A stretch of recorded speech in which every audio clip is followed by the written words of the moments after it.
ketika teman-teman menggunakan masker, dipastikan bagian atas masker dan bagian bawah masker harus tertutup.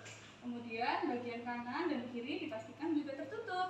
Oleh sebab itu, nanti kita akan belajar bersama-sama mengenai banyaknya etika batuk. Salah satunya adalah yang menggunakan masker.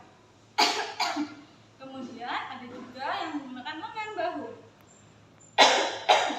Kemudian ada juga yang menggunakan tisu.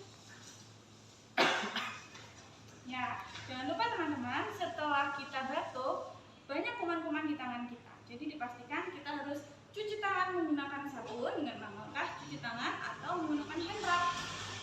Begini cara menggunakan hand rub. Kita akan menggunakan hand rub secukupnya, kemudian kita balurkan ke seluruh tangan dengan hitungan 4 kali 4. Dimulai.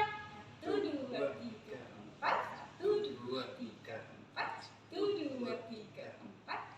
1, 2, 3, 4. 1, 2, 3.